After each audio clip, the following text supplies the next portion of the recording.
ఈ ఉషా కిరణాలు తిమిర సంహరణాలు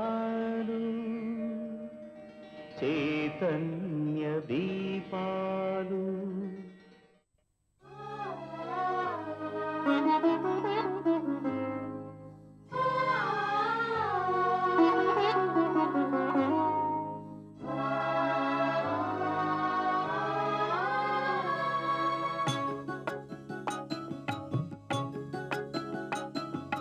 యుగ యుగాలుగా ఎగిరిపోని గంధం కాలదోషమే పట్టని కమ్మని గ్రంథం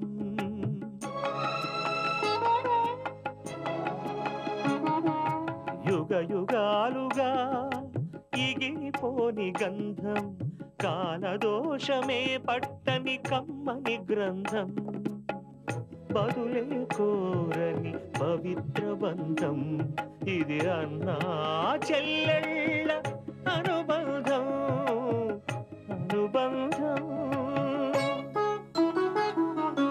యుగ యుగాలుగా ఎగిరిపోని గంధం కాలదోషమే పట్టని కమ్మని గ్రంథం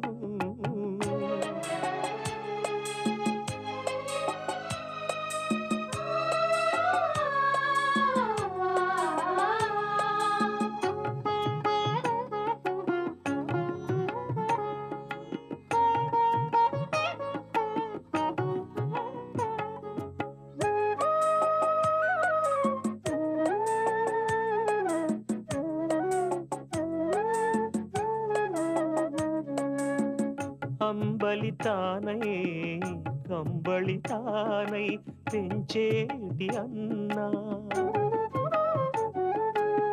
ఆప్యాయతలో అతను కన్న తల్లి కన్నా మిన్నా హృదయమే ప్రమిదగా అనురాగపు సమిధగా హృదయమే ప్రమిదగా అనురాగపు సమిధగా వెలిగించెను చెల్లి రూపం తన కంటి దీపం యుగ యుగాలుగా ఎగిరిపోని గంధం కాలదోషమే పట్టని కమ్మని గ్రంథం బదులే కోరని పవిత్ర బంధం ఇది అన్నా చెల్లెళ్ళ అనుబంధం అనుబంధం ఎప్పుడూ లేంది మా అన్నయ్య ఆ గుడి చుట్టూ రోజూ ప్రదక్షిణ చేయడం వెనక ఏదో ఒక పెద్ద కథే ఉండి ఉంటుందనుకున్నాను. నేననుకున్నదే నిజమైంది. అయితే మీరిద్దరూ రోజూ ఆ గుడికెళ్ళేది దేవుడు దర్శనం కోసం కాదన్నమాట, ఒకళ్ళనొకళ్ళు చూసుకోవడానికి.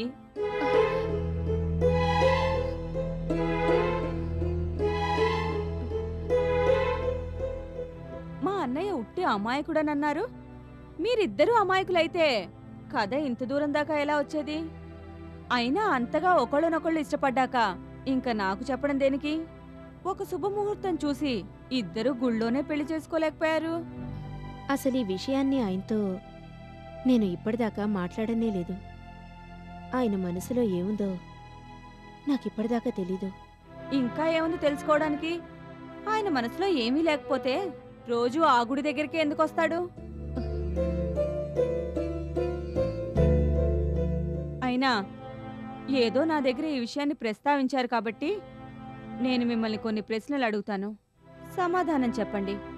ఆ తర్వాతే మీరు చెప్పిన దానికి నేను రియాక్ట్ అవుతాను. అడగండి. మీ అమ్మ మీ చిన్నప్పుడే చనిపోయిందన్నారు, మరి మీ నాన్న? ఏంటి అలా చూస్తున్నారు? మీ నాన్నెవరో చెప్పడానికి అంతగా ఆలోచించాలా?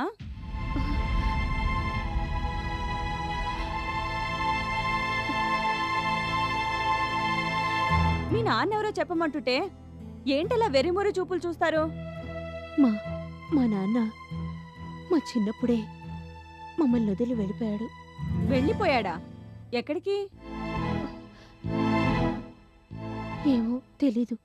అసలైన మీ నాన్నేనా? సరే, అసలు మీరేం చేస్తూ ఉంటారు?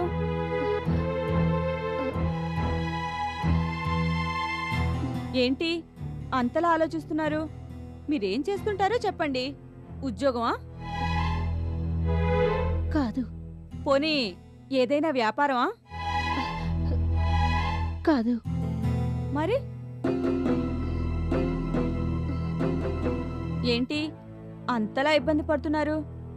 కొంపతీసి ఎవరితో చెప్పుకోలేని పనేమైనా?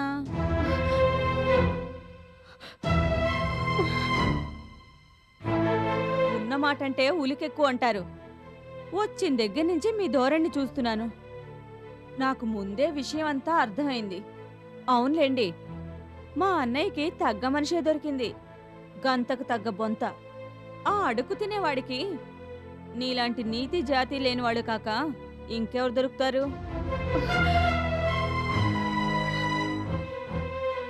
సిగ్గు లేకపోతే సరి, ఏకంగా ఇంటికే వచ్చేసింది.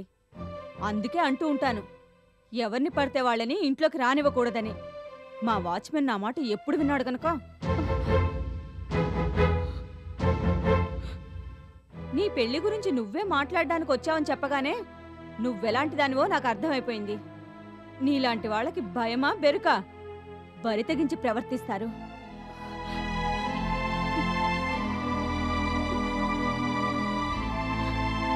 చేస్తున్న వెధొప్పం చాలక దాని గురించి నాతో మాట్లాడడానికి నీకెంత ధైర్యం? నువ్వు టింగురంగమంటూ వచ్చి అడిగేయంగానే నీ పెళ్లి చేసేసి వదినమ్మా అంటూ నీ ఒళ్ళో వాలిపోతాననుకున్నావా? అలాంటి పిచ్చి పిచ్చి ఆలోచనలేవి పెట్టుకోవద్దు. ఈ పెద్ద బంగళాన్ని చూసి ఆశపడుతున్నావేమో. ఆయన గారికి ఈ ఆశతో ఎటువంటి సంబంధం లేదు. ఇది మాది. ఈ డబ్బు కోసమేగా పెళ్లి చేసుకుంటానంటూ పరిగెత్తుకుంటూ వచ్చావు. ఈ ఇల్లు, ఈ ఆస్తులన్నీ మా ఆయన కష్టార్జితం. మా అన్నయ్యకి దీంతో ఎటువంటి సంబంధమూ లేదు. డబ్బు కోసం ఈ ప్రయత్నాలు చేస్తున్నట్టయితే వెంటనే మానుకో.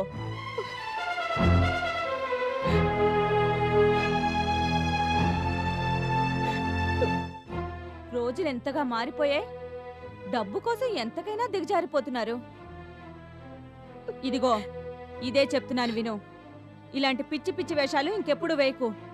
మళ్ళీ ఇంకెప్పుడు ఇటువైపు రాకు. వచ్చావో మా వాచ్మెన్కి చెప్పి నీకు భర్త పూజ చేయిస్తాను. ఆయన గారిని తీసుకొచ్చి ఈ ఇంట్లో ఉంచినందుకు మా ఇంటి పరువుని గంగలో కలిపెట్టున్నాడు. పో, ఇంకా అలా గుడ్లు మిటకరిస్తూ అక్కడే నుంచుండిపోయావే. వెళ్ళు వెళ్ళు. అసలు నీలాంటి వాళ్ళు మా ఇంటికి వస్తున్నారని తెలిస్తే రేపటి నుంచి పరువు గల వాళ్ళెవరూ ఇటువైపు రారు. చిచి, నీతో ఇంతసేపు మాట్లాడినందుకు నా మీద నాకే అసహ్యం వేస్తోంది. వెళ్ళు తల్లి. నువ్వు వెళ్ళగానే వ్యాక్యూమ్ క్లీనర్తో హాల్ అంతా క్లీన్ చేయించాలి. నేను తలస్నానం చేయాలి.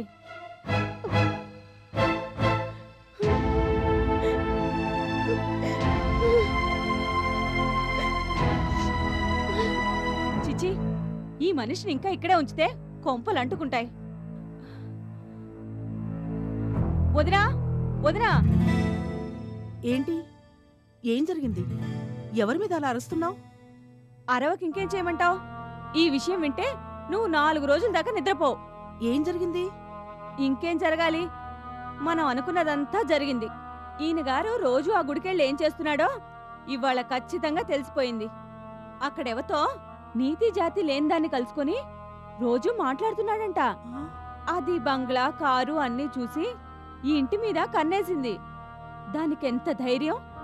ఇవాళ ఏకంగా ఇంటికే వచ్చేసి మీ అన్నయ్యని ప్రేమిస్తున్నానంటూ నాతో నిర్భయంగా చెప్పింది. దాన్నోరు పడా. చిచి, ఆలోచిస్తుంటేనే ఒళ్ళంతా చీమలు జరులు పాకుతున్నట్లుగా ఉంది. అమ్మో, అయితే ఇప్పుడొచ్చింది.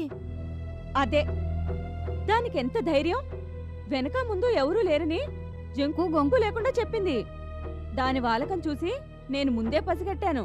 అందుకే సూటిగా మీ నాన్నెవరని అడిగాను. దాంతో కంగుతింది, విషయం అంతా బయటపెట్టింది. చెప్పుతో కొట్టినట్లు చెడామడా చివాట్లు పెట్టి పంపించాను. మళ్ళీ ఇటువైపు వస్తే బడిత పూజ తప్పదని వార్నింగ్ ఇచ్చాను. దెబ్బ కదురుకొని ఇక్కడి నుంచి ఉడాయించింది. ఏవో 4 మాటలు చెప్పి నన్ను ఐస్ చేసుకొని ఈ ఇంట్లో జొరబడాలని ప్రయత్నించింది. దాని ఆటలు సాగనిస్తానా? దాని భాషలోనే సమాధానం చెప్పి ఇక్కడి నుంచి తరివేశాను. నేను కాస్త మెత్తగా కనిపించుంటే మాయ చేసి తను అనుకున్నది సాధిద్దాం అనుకుంది. బాగా బుద్ధి చెప్పి పంపించాను. హడలెత్తిపోయినట్టుంది. మళ్ళీ ఇంకెప్పుడు ఇటువైపు రాదు. అవునవును, నీ సంగతి నాకు తెలీదు. నీ దగ్గర ఎవరి ఆటలు సాగుతాయి? మంచి పని చేశావు. ఎంతకు తెగించింది? ఆవిడగారు తప్పే ఉంది. అదను చూసుకొని ఆట ఆడిద్దాం అనుకుంది. అసలు ఈయన గారిని అనాలి. ఇంత వయసు వచ్చింది, రోగమో రోగమో అంటూ రోజు నీలుగుతాడు. ఇప్పుడు ఈయనకి ప్రేయస్ కావాల్సొచ్చిందా? చిచి, ఊళ్ళో ఉన్నన్నాళ్ళు అమ్మాయి గారు అంటూ ఆవిడ గారి వెనకాలే పడేవాడు. ఈ ఊరు రాగానే ఈవిడతో సరసాలు మొదలుపెట్టాడు. చిచి, అసలు ఈ మనిషిని ఏం చేయాలో నాకు అర్థం కావడం లేదు. నిజమే, నువ్వు కాబట్టి ఇదంతా భరిస్తున్నావు. వినడానికి నాకే ఎంత అసహ్యంగా ఉందో మాటల్లో చెప్పలేను. ఇదే ఇంకొకళ్ళైతే పిచ్చి తిట్లన్నీ తిట్టి ఈ పాటికి ఆయన్ని ఇంట్లోంచి తరివేసేవాళ్ళు. ఇంకొన్నాళ్ళు పోతే ఆ పనే చేస్తాను. ఇంకొన్నాళ్ళు పోతే ఆ పనే చేస్తాను. నా అంతటి నేను చీకొట్టి పంపించేస్తే ఊరెళ్ళి నా మీద లేనిపోని కథలన్నీ అల్లి అందరికీ చెప్తాడని నా భయం. ఈయన గారు ఏదో అమాయకుడని ఊళ్ళో వాళ్ళంతా అనుకుంటూ ఉంటారు. 1కి 10 చేర్చి అనవసరంగా నన్నాడిపోసుకుంటారు. ఆ ఊరి వాళ్ళ నోళ్లలో నానడం దేనికని ఇంతలా ఓపిక పడుతున్నాను. అవునవును, అదీ నిజమే. ఊళ్ళో వాళ్ళ సంగతి తెలిసిందే కదా. ఎన్నెన్నో ఊహించి మాట్లాడతారు. వాళ్ళకి వేరే పనే ఉంటుంది. ఇదో పెద్ద సరదా. అందుకే ఊరుకున్నాను. నిజంగా వదినా, ఈయనగారు నాకు పెద్ద బెడదైపోయాడు. ఏం చేయాలో ఏంటో అర్థం కావడం లేదు. ఇంకా చేసేదే ఉంది. రాజీవ్ రాకముందే ఈయనగారిని ఇక్కడి నుంచి పంపించేయాలి. పంపించాలనే కదా నా తాపత్రయం. ఎన్ని ప్రయత్నాలు చేయలేదు. మొండిగటం ఇక్కడి నుంచి కదల్లేదు కదా. ఇక్కడే తిష్టవేద్దామని వచ్చినవాడు మనం ఏం చేసినా కదలడు. అదే నా బాధ. అలా చేతులు ముడుచుకుని కూర్చుంటే పనులు కావు కదా. ఏదో ఒకటి చేసి ఈ బెడదని వదిలించుకుందాం. లేకపోతే ఈ ఇంటి పరువు బజార్న పడుతుంది. నిజమే. అసలు నా ఆస్తి చూసి ఇంకా ఇక్కడ పడున్నాడు కానీ లేకపోతే దీంతో పాటు ఎప్పుడో లేచిపోయేవాడు. అలా లేచిపోయేవాళ్లే అయితే ఎప్పుడో పోయేవాళ్ళు.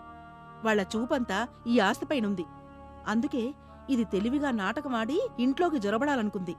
నీ దగ్గర దాని ఆటలు సాగక తుర్రుమంది. అమ్మో, దాని దురాశ పాడుగాను. ఆశకి కూడా ఓ హద్దంటూ ఉండాలి. ఇంతకీ ఏం చేయాలో నాకు అర్థం కావడం లేదు.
Madam, yes, sorry for disturbing you madam.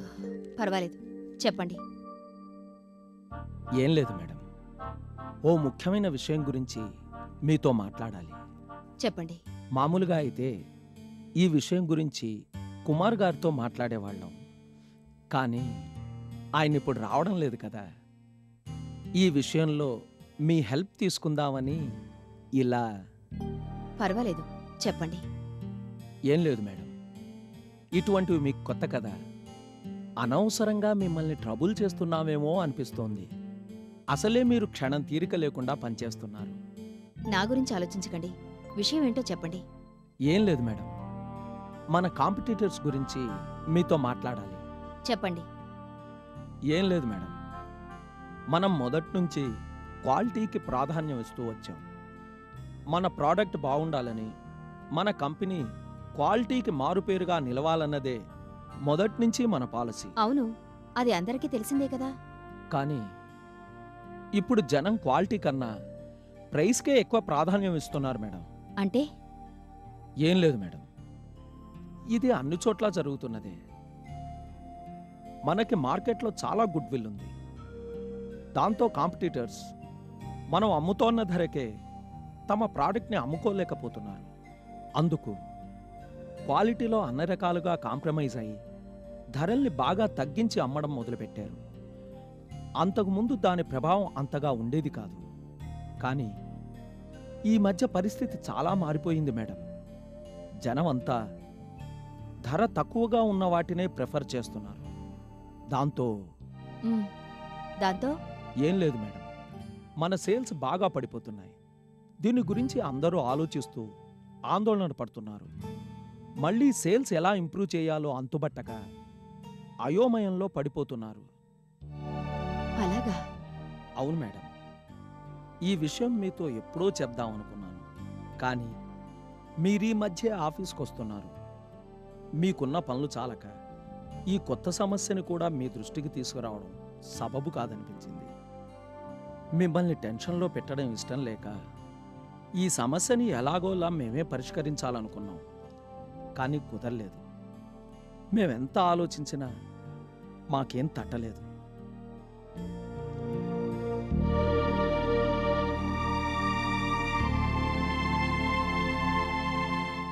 మనం కూడా ధరలు తగ్గించి అమ్ముదామని మన వాళ్ళు కొంతమంది సలహాలు ఇస్తున్నారు. కానీ నాకెందుకో అది ఇష్టం లేదు. అలా చేస్తే మనకి చాలా నష్టాలు వస్తాయి. నష్టాలు రాకూడదనుకుంటే క్వాలిటీలో బాగా కాంప్రమైజ్ అవ్వాలి. ఆ పని చేస్తే చాలా ప్రమాదం. ఇప్పటిదాకా మనకున్న గుడ్ విల్ అంతా గంగలో కలిసిపోతుంది. మనం ఎన్నో ఏళ్లుగా చాలా జాగ్రత్తగా పెంచుకుంటూ వచ్చాం దాన్ని. ఇప్పుడు దాన్ని తాకట్టు పెట్టి తగ్గింపు ధరలకి ప్రోడక్ట్ని అమ్మడానికి నాకు సుతరాము ఇష్టం లేదు. నాకే కాదు, ఇంకా చాలామందికి కూడా ఈ ప్రపోజల్ నచ్చలేదు. దాంతో ఏం చేయాలో పాలుపోవడం లేదు. తర్జన భర్జనలు రోజూ కొనసాగుతూనే ఉన్నాయి. కానీ మనం త్వరగా ఏదో ఒక నిర్ణయం తీసుకోవాలి. ఈ విషయంలో ఇంకా ఆలస్యం చేస్తే మన సేల్స్ బాగా దెబ్బతినిపోతాయి. ఆ తర్వాత మళ్ళీ పికప్ కావడం కష్టం. అందుకే మీకు ఈ విషయం చెప్తున్నాను. I'm sorry.